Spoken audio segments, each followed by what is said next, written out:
আসসালামু আলাইকুম আরহামতুল্লাহি অবরকাত। সুপ্রিয় শিক্ষার্থীরা, কেমন আছো তোমরা? প্রত্যাশা করি সবাই ভালো আছো। তো আজকে আমি তোমাদের এই আর্থিক বিবরণী হিসাব বিজ্ঞান বিষয়ের যে অধ্যায় করব, তার আগে আমি এই তিতাস অনলাইন স্কুলের কর্তৃপক্ষকে ধন্যবাদ জ্ঞাপন করছি আর আমার পরিচয় দিচ্ছি। আমি মোহাম্মদ নাসির উদ্দিন, সহকারী শিক্ষক, মাসিমপুর আর ইনস্টিটিউশন। তো সুপ্রিয় শিক্ষার্থীরা, তোমরা এই আর্থিক বিবরণী অধ্যায়ে আমার প্রথম পার্টে তোমাদেরকে দেখিয়েছিলাম যে আর্থিক বিবরণীর দুইটা লক্ষ্য, একটা হলো আর্থিক ফলাফল নির্ণয় আর দ্বিতীয় লক্ষ্যটা হলো যে মোট সম্পদ এবং দায় ও মালিকানা সত্ত্ব নির্ণয়।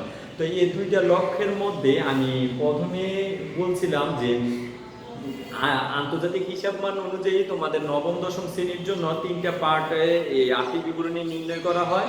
সেই তিনটা পার্টের মধ্যে প্রথম ক্লাসে দেখানো হয়েছিল বিশদ আয় বিবরণী কিভাবে নির্ণয় করা হয়। আজ আমি দেখাবো তোমাদের মালিকানা সত্ত্ব বিবরণী এবং আর্থিক অবস্থার বিবরণী কিভাবে নির্ণয় করতে পারো। তো মালিকানা সত্ত্ব বিবরণী যদি আমরা নির্ণয় করি, তখন আমাদের মালিকানা সত্ত্ব বলতে কি বুঝি? আমরা যদি মালিকানা সত্ত্ব বিবরণী নির্ণয় করি, তখন আমি প্রথমেই মালিকানা সত্ত্বের জন্য লিখতে পারবো মূলধন। এই মূলধনের সাথে যোগ করব নিট লাভ।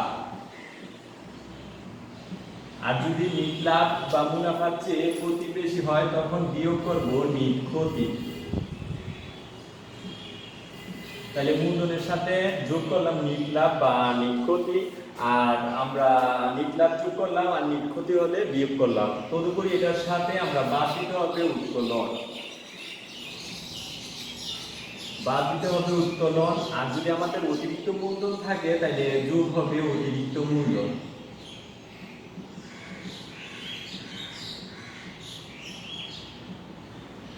তো উত্তোলন বাদ দেওয়ার পরে আমাদের এই উত্তোলনের সাথে সাথে আবার আয়কর থাকলে আয়করও বাদ, আর আয়কর বাদ দেওয়ার পরে যোগ করতে হয় সাধারণ সঞ্চিতি।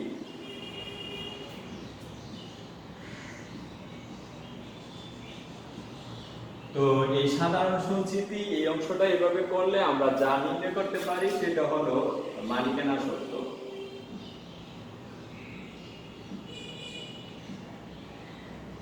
তো সুপ্রিয় শিক্ষার্থী, আমরা মালিকানা সত্ত্ব নির্ণয় করলে আমাদের জানতে হবে যে মূলধনের সাথে অতিরিক্ত মূলধন যোগ করব, নিট লাভ হলে যোগ আর নিট ক্ষতি হলে বিয়োগ, আর উত্তোলন বাদ দিব, আয়কর বাদ দিব, সাধারণ সঞ্চিতি যোগ করব। তদুপরি আরেকটা কথা বলে রাখছি, মূলধনের সুদ থাকলে মূলধনের সুদ যোগ করব, আর উত্তোলনের সুদ থাকলে উত্তোলনের সুদ উত্তোলনের মতোই বাদ দিব। এভাবে আমরা দ্বিতীয় ধাপটা তৈরি করতে পারবো মালিকানা সত্ত্ব বিবরণী। তো আমাদের দ্বিতীয় ধাপটা হলো আর্থিক অবস্থার বিবরণী। তো আমি যদি আর্থিক অবস্থার বিবরণী সম্পর্কে তোমাদেরকে একটু ধারণা দেই, যে আর্থিক অবস্থার বিবরণী বলতে আমি বলেছিলাম যে আর্থিক ফলাফল নির্ণয়, আর দ্বিতীয় লক্ষ্যটা ছিল আর্থিক অবস্থার বিবরণী, যেটা মোট সম্পদ, দায় ও মালিকানা সত্ত্ব নির্ণয়। তো সুপ্রিয় শিক্ষার্থীরা, তোমরা যখন আর্থিক অবস্থার বিবরণী করবা,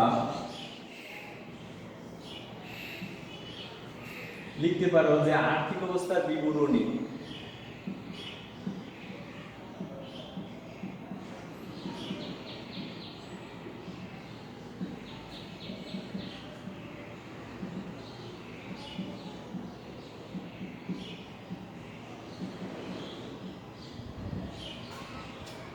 আমরা যদি আর্থিক অবস্থার বিবরণী নির্ণয় করি, তাহলে আর্থিক অবস্থার বিবরণীর জন্য আমি বলছিলাম মোট সম্পদ, দায় ও মালিকানা সত্ত্ব নির্ণয় করাটাকেই বলা হয় আর্থিক অবস্থার বিবরণী নির্ণয়। তো আর্থিক অবস্থার বিবরণীর জন্য আমি প্রথমে যদি মোট সম্পদ নির্ণয় করতে যাই, তাহলে সম্পদ সমূহ কয়েকটা ভাগে বিভক্ত। যে সম্পদ সমূহ, স্থায়ী সম্পদ আছে, স্থায়ী সম্পদ। স্থায়ী সম্পদ বলতে আমরা বুঝি আসবাবপত্র বা যন্ত্রপাতি, এগুলোর সাথে যার যার অবচয়, পুঞ্জীভূত অবচয় বাদ যাবে।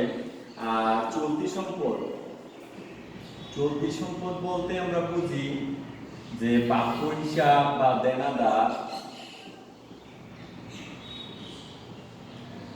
দেনাদার সমাপনী মজুত পণ্য যেটা আছে,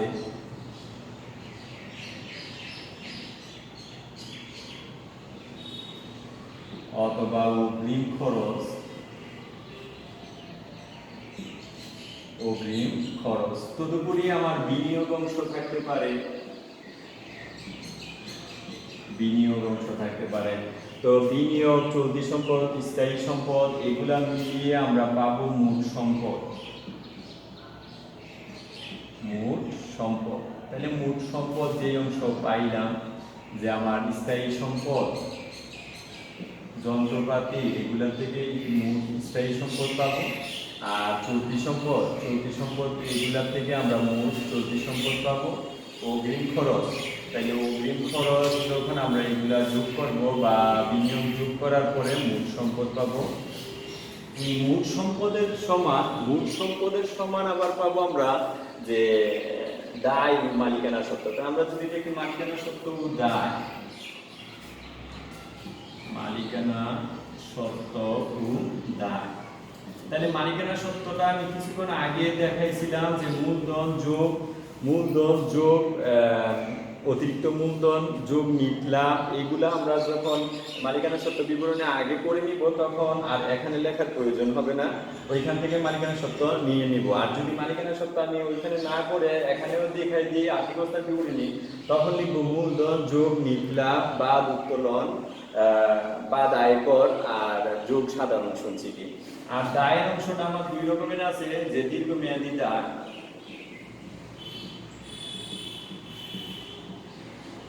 দীর্ঘমেয়াদী দায় বন্ধকি ঋণ হতে পারে,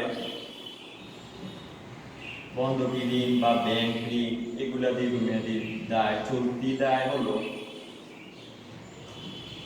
চলতি দায়ের মধ্যে আমি দেখাতে পারি যে পাওনাদার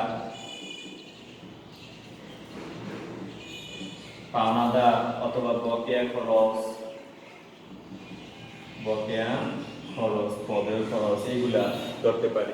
তো সুপ্রিয় শিক্ষার্থীরা, এইভাবে তোমরা আর্থিক অবস্থার বিবরণী নির্ণয় করবা। আমি এই ধাপগুলা তোমাদেরকে আলোচনা করলাম যাতে করে তোমরা আর্থিক অবস্থার বিবরণীর আবশ্যিক যে ক বিভাগ থেকে 20 নম্বর থাকে, তোমরা এই ক বিভাগের 20 নম্বর যাতে কারো মিস না হয় সেই প্রচেষ্টা করবা। আর তোমাদের খাতা কলম নিয়ে তোমরা চেষ্টা করবে যাতে এই অধ্যায়ের অঙ্কগুলা করতে পারো। তো আমি তোমাদের এই অধ্যায়ের জন্য এই অধ্যায়ের একটা অঙ্ক করতেছি প্র্যাকটিক্যালি, তোমরা যাতে বুঝো। তোমাদের বইয়ের 156 পৃষ্ঠা, নবম দশম শ্রেণীর হিসাব বিজ্ঞান বিষয়ের 156 পৃষ্ঠার মধ্যে উদাহরণ 2 নম্বরের ক্রয় বিক্রয় সংক্রান্ত, উদাহরণ 2 নম্বরের একটা অঙ্ক আছে, ক্রয় বিক্রয় সংক্রান্ত একটা হিসাব। এই ক্রয় বিক্রয় সংক্রান্ত হিসাবের মধ্যে আর্থি এন্ড সন্সের হিসাব রক্ষক নিচের রেওয়া মিল প্রস্তুত করা আছে। এই রেওয়া মিল থেকে আমাকে বের করতে হবে 2017 সালের 31 ডিসেম্বর তারিখের সমাপ্ত বছরের জন্য বিশদ আয় বিবরণী, যেটা আমার 1 নম্বর দাবি ছিল আর্থিক ফলাফল বিবরণী নির্ণয়ের জন্য। যে দুইটার লক্ষ্য, সেটার মধ্যে বিশদ আয় বিবরণী হলো আর্থিক ফলাফল নির্ণয় 1 নম্বর লক্ষ্য। 2 নম্বরে আছে মালিকানা সত্ত্বে পরিবর্তন বিবরণী দেখাইতাম, 3 নম্বরে আছে আর্থিক অবস্থার বিবরণী দেখানোর জন্য। তো আমি প্রথমেই বিশদ আয় বিবরণী অঙ্কটা করছি, তোমরা দেখো যে আর্থি এন্ড সন্স,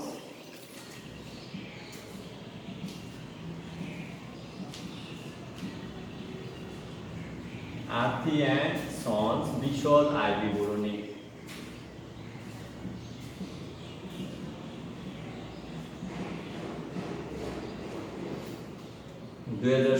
সালে 31 ডিসেম্বর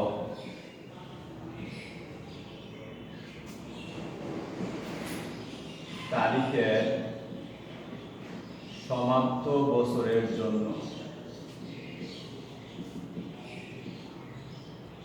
তাইলে সুপ্রিয় শিক্ষার্থীরা, আমরা এটার জন্য গড় করতে পারি বিবরণ টাকা, 3টা টাকার গড় দিতে পারি যে বিবরণ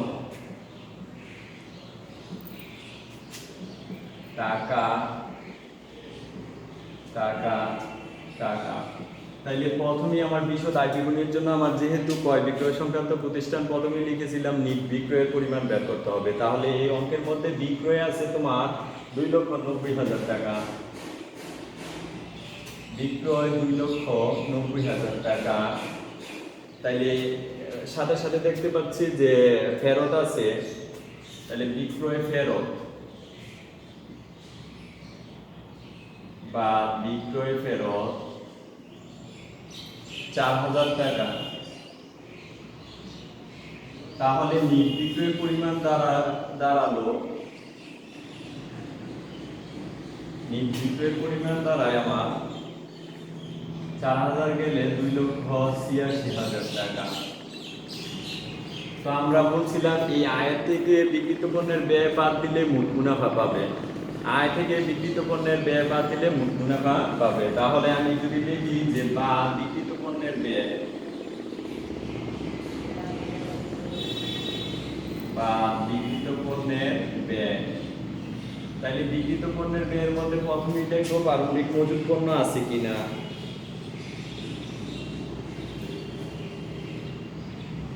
যে প্রারম্ভিক মজুত পণ্য আছে 3,000 টাকা,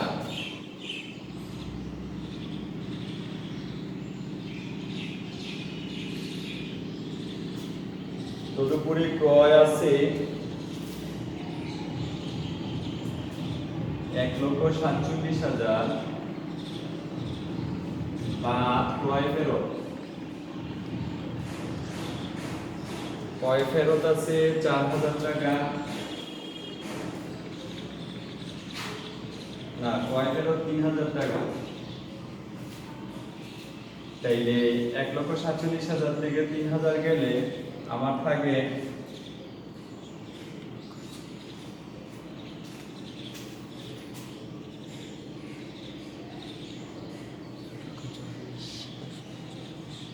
1,44,000 টাকা। তো আমাদের এই ক্রয় ফেরতের পর আমরা দেখতে পাচ্ছি আন্তঃপরিবহন আছে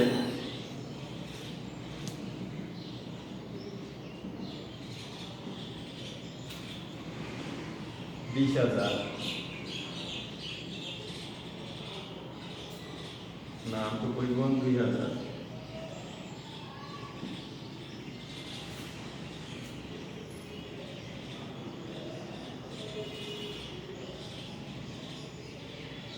তারপরে তোমরা খেয়াল করবা যে সমন্বয়ের মধ্যে কোনো এন্ট্রি আছে কিনা। রেওয়া মিলের মধ্যে যদি তোমাদের প্রত্যেকটা এন্ট্রি দেখবে যে প্রত্যেকটি এন্ট্রি লেখা আছে কিনা। রেওয়া মিলের প্রত্যেকটা এন্ট্রি তোমাদের এই অঙ্কের মধ্যে একবার যাবে, আর যে সমন্বয়ের এন্ট্রিগুলো আছে এই সমন্বয়ের এন্ট্রিগুলো তোমাদের অঙ্কের জন্য দুইবার দেখাতে হবে। একবার বিশদ আয় বিবরণীতে দেখাবে, আর একবার দেখাবে আর্থিক অবস্থার বিবরণীতে। এই রেওয়া মিলের যে এন্ট্রিগুলো আছে এই এন্ট্রিগুলো একবার বিশদ আয় বিবরণীতে দেখাবে, আর একবারই দেখাবে। যদি আয় বিবরণীতে যায় তাহলে বিশদ আয় বিবরণীতে একবার যাবে, আর যদি আর্থিক অবস্থার বিবরণীতে যায় তাহলে আর্থিক অবস্থার বিবরণীতে যাবে। কিন্তু এখানে সমন্বয়ের যে 5-6টা এন্ট্রি আছে এই সমন্বয়ের 5-6টা এন্ট্রি একবার বিশদ আয় বিবরণীতে যাবে, আর একবার আর্থিক অবস্থার বিবরণীতে যাবে। তো সুপ্রিয় শিক্ষার্থীরা, আমি দেখতে পাচ্ছি যে রেওয়া মিলের মধ্যে আমার আর তেমন এন্ট্রি এখানে নাই যে বিক্রিত পণ্যের ব্যয়ের মধ্যে অন্তর্ভুক্ত হবে। তো তদুপরি আমি দেখলাম যে এখানে সমন্বয়ের মধ্যে দেখতে পাচ্ছি যে সমাপনী মজুত পণ্য, তো আমরা বাদ দিই সমাপনী মজুত পণ্য।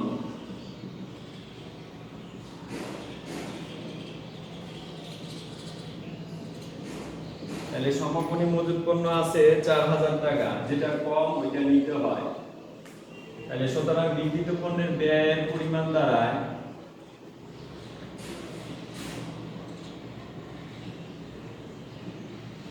আমি যদি এগুলা যোগ করি যে তোমার 2,86,000 থেকে বিক্রিত পণ্যের ব্যয়টা বাদ দিই, তাহলে আমি পাবো মোট মুনাফার পরিমাণ। মোট মুনাফা, তাইলে আমার এখানে যে বিক্রিত পণ্যের ব্যয় যদি নির্ণয় করি, এখানে 3,44,000, তাইলে 1,47,000 যোগ 2,000 1,49,000, 1,49,000 4,000 বাদ দিলে 1,45,000। বিক্রিত পণ্যের ব্যয়ের পরিমাণ দাঁড়ায় 1,45,000, আর ওইটা থেকে যদি আমি আয় থেকে বিক্রয় থেকে 1,45,000 বাদ দিই, তাহলে আমি পাবো মোট মুনাফা যে 2,86,000 2,86,000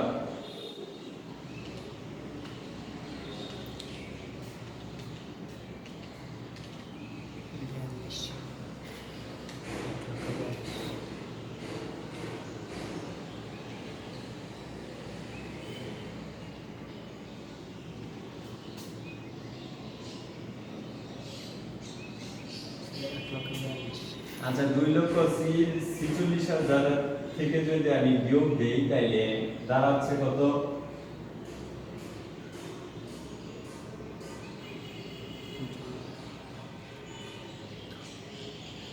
1,41,000 টাকা। তাহলে আমার 1,41,000 মুনাফা। আর এই মোট মুনাফা থেকে যদি আমি পরিচালন ব্যয় বাদ দিই তাহলে পাবো নিট মুনাফা। তো সুপ্রিয় শিক্ষার্থীরা, আমরা যদি এখন নিট মুনাফার অংশ করি তাইলে আমাদের এই অংশটা মুছে করতে হবে যে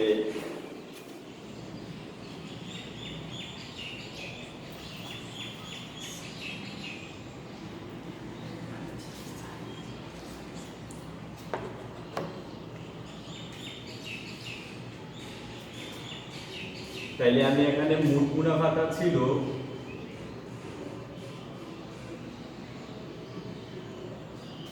1,41,000 টাকা। তাহলে বাদ দিব পরিচালন ব্যয়।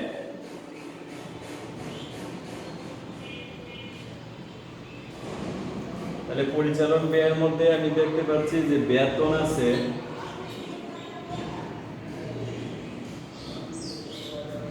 বেতন 20,000 টাকা। আর তার সাথে নিচে সমন্বয়ের মধ্যে আছে বকেয়া। আমরা জানি যার যার বকেয়া তার সাথে যোগ বকেয়া। তাহলে বকেয়া আছে তোমার 6,000 টাকা, 26,000 টাকা। বহি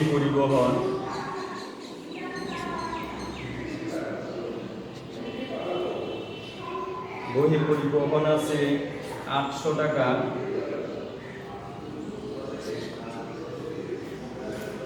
বীমা প্রিমিয়াম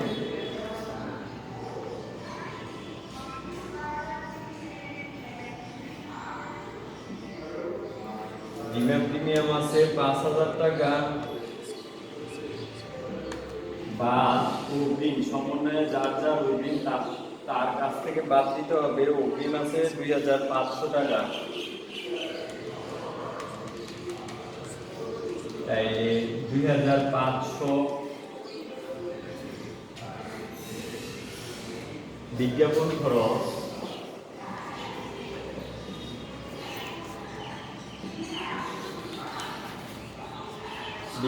খরচ আছে 2,500।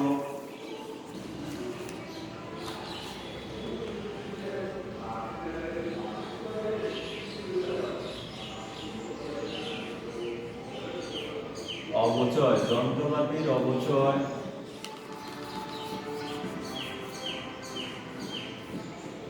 যন্ত্রপাতির অবচয় 10%। যন্ত্রপাতি আছে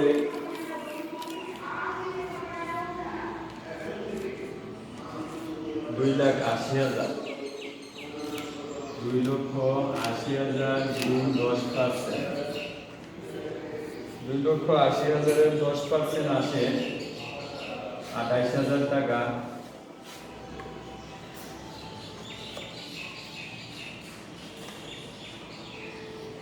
সম্ভাব্য ঋণ, তাহলে আমরা এটা ধরতে পারি নতুন। সমন্বয় দিতে হলো নতুন ঋণ। নতুন ঋণ 10%। তাইলে এখানে 7,000 আছে দেনাদার। 7,000-এর 10% হয় 700।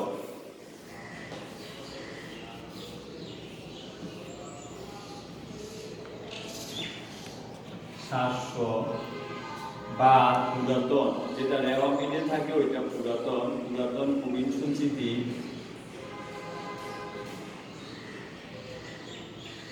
পুরাতন ঋণ সঞ্চিতি আছে 500। তাহলে দ্বারা 200 টাকা বাদ দেওয়াতে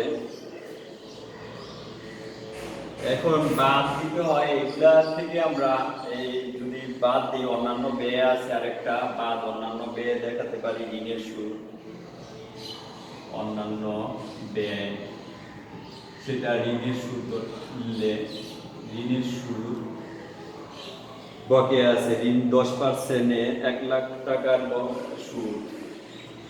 1 লক্ষ টাকার 10% সুদ দাঁড়ায় 10,000 টাকা।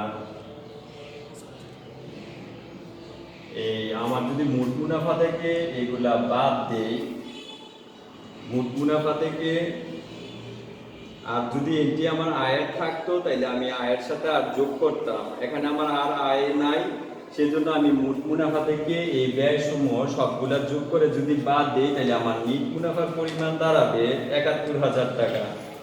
সুতরাং নিট মুনাফা